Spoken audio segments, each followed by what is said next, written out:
Let's hear this solo example. 1, 2, a 1, a 2, 3.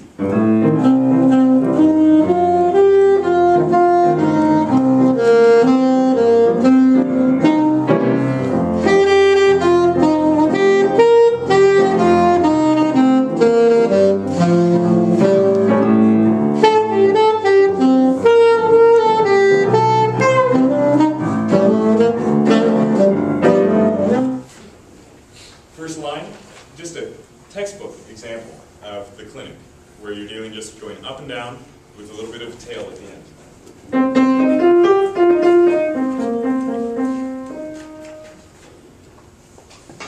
If we didn't have that tail to go to, we'd kind of be left with, well, maybe I'll repeat what I just did. There's not many options. So you give them a tail, and there's something to do at the end of a line to extend the line. Big things to notice. You hit a 4 chord, you hit an F7, and there's a big honking G there. And, you know, again, our brains would say, well, wait, don't I need to go to an F if I'm really trying to track chords here? And the answer is, no, don't. Sure, you could if the melody was taking you there. But the melody here is taking you to a G. So, and it sounds right. Again, the ear is telling us this core sound of minor pentatonic is really fitting. We go to the next line. We're continuing a story. So the first line was telling us, right, we're going to start on 1, we're going to go up to 5, and we're going to come back to 1. The second line, we're remembering, right, we went up to 5, let's play with 5 a little bit. So that second line is... So you can hear, all those fragments are centering around G, the 5th note. And then we come down. Now, this little bit is coming from a student who really begins to know his upper fragment and lower fragment. So he's differentiating between and playing between the two to really have an internal conversation of melody. So yeah, this is Stan Getz, you know, he's playing with J.G. Johnson and he plays. And it's such a simple idea, but man, it sounds great. What a nice way to sequence down a scale. The third line introduces a new note. I'll stop there for a second.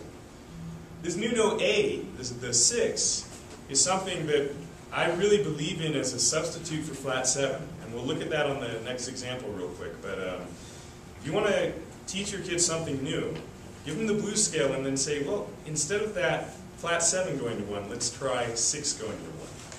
We'll look at that on the next page. But real quick, a couple other things here. Where we hit the G7 in the second measure of the last line.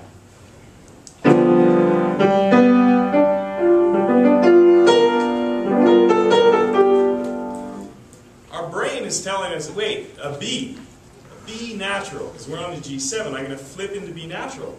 But our ear says, oh, I love that. And that's a B flat. Well, it's on paper. And it's authentic. It's part of the blues history, the canon. 1, a 2, a 1, a 2, 3, 4.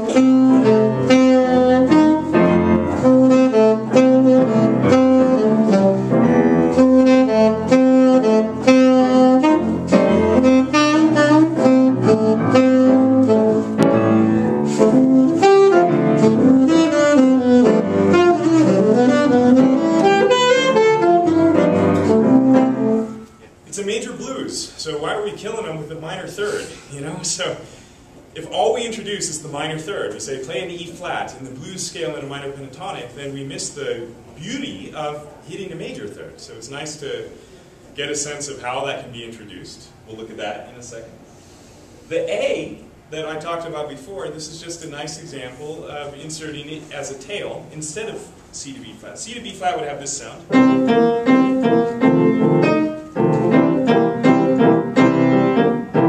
This one is,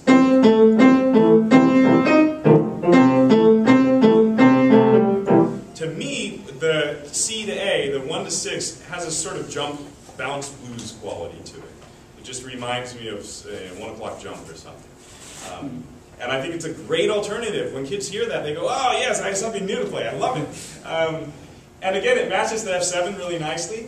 So Again, I think this is one of these examples where, yes, you can play A over C7 because it's really strong melodically to go between C and A.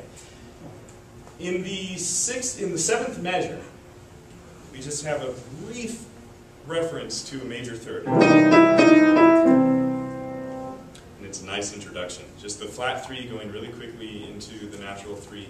If a kid wants to try it, to me, that's one of the best ways to get there.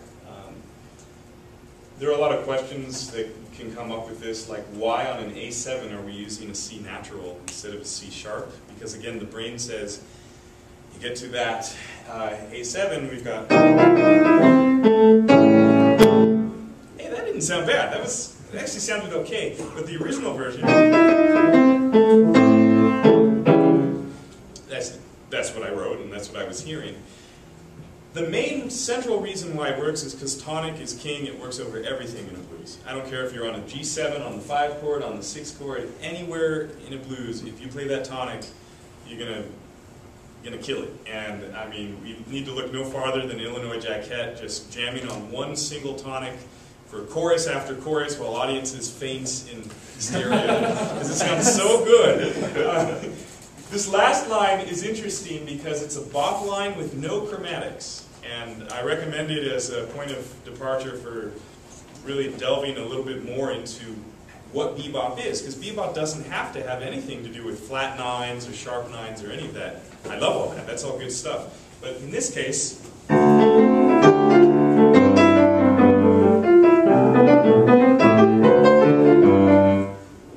sloppy at the end, but it's all just major scale notes.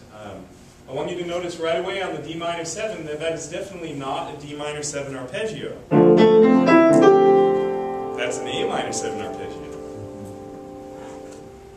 And in fact, the A minor 7 arpeggio is basically a C major 6. So I'm kind of still keeping my ear wrapped around that central tonality. The chord has changed, but I'm not jumping. I'm not saying, great, I have to switch gears, I have to move up a step. I'm sticking right in that same basic template of C to G. C to G. The chord, the bassist has changed, but I'm not. I'm laying cool. I'm right there. At the very end, I flip in an F.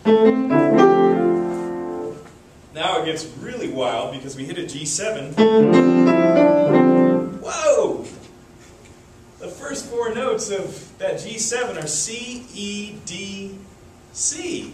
Do, re, mi, do in the key of C. So that's kind of crazy. But sure, it sounds good.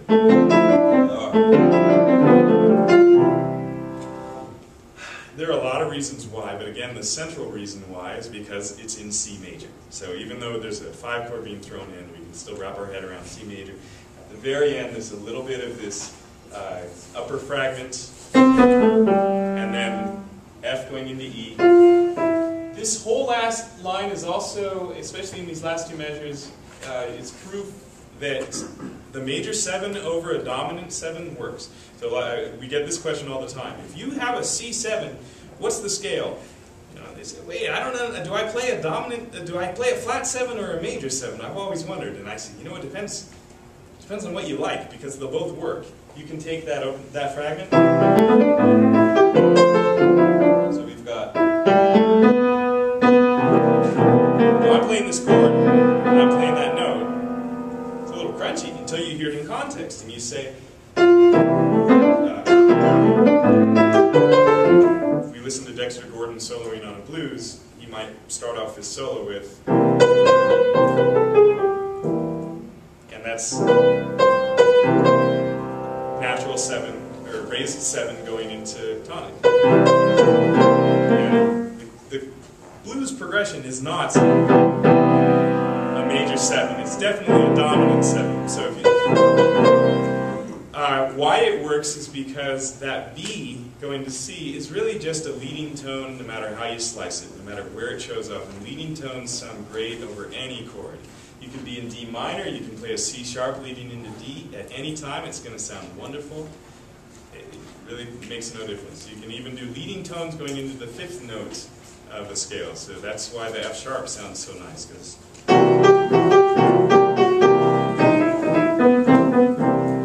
matter where you are, you can always throw in a major 7 going up into the tonic.